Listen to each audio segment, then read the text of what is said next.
down the hill into the valley below, where the little river gleams silver-green in the sunlight, where the cluster of tiny cottages surrounding the church tower look like dolls' houses, all white walls and thatched roofs, and where, setting off from the wooden jetty, a little boat, from this distance resembling a child's toy, leaves a trail of seagulls in its wake as it heads for the estuary.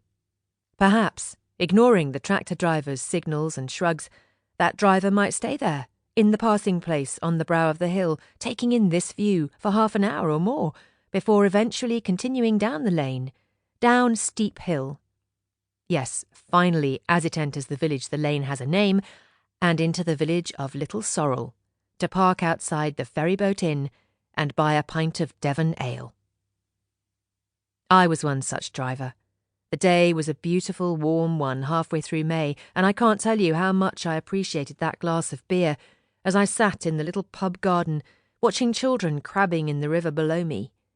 I was travelling alone, apart from a small, scruffy brown dog called Sid.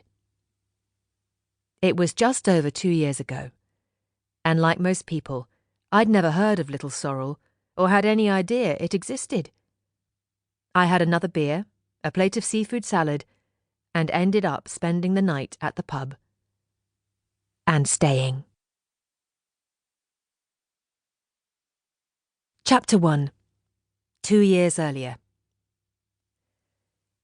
It was my 57th birthday, and I'd just realised I was a widow. I mean, obviously I knew my ex-husband was dead, but it wasn't until my birthday that it occurred to me how much everything had changed.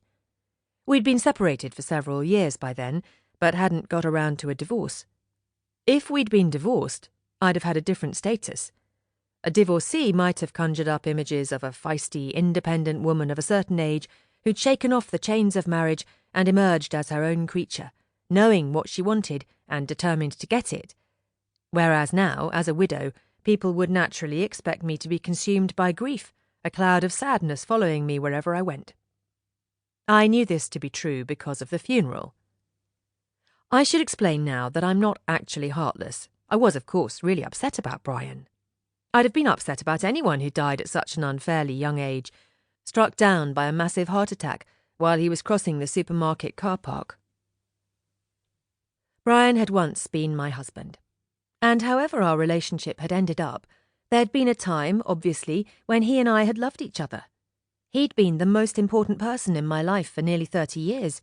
We'd produced 2 children together, and then one day he'd told me he didn't love me anymore. And I was shocked to realise I didn't even mind. Our marriage had run its course. We didn't fight, neither of us had anyone else. We simply had nothing left in common, no interest left in being together. I didn't hate him, there was no reason to, but I wasn't really sure I particularly liked him either, and it seemed the feeling was mutual. He moved out. We sold the house and both got little places of our own. It was all very civilised. We didn't think or talk about a divorce at first, and even after we decided that perhaps we should, we still took a while to get on with it. And then his fatal heart attack happened, just as we'd been about to start the proceedings. So I was still his wife, in name anyway, when he died, and obviously I played a part in the funeral. Our son had taken care of most of the arrangements, and of course he and our daughter were devastated. So devastated that they hadn't even remembered it was on my birthday, and I didn't like to tell them. "Are you okay, Mum?"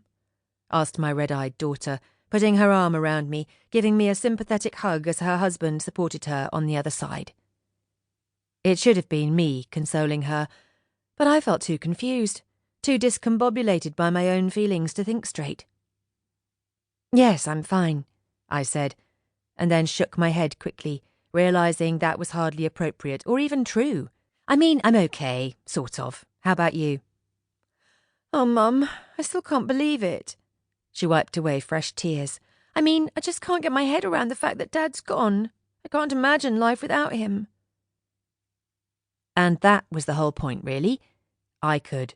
I'd been imagining it for years, but just not in the awful way it had ended up happening. "So how were you imagining it?" My friend Sally asked me that evening. She'd come round to have a drink with me for my birthday, and was surprised to find me still wearing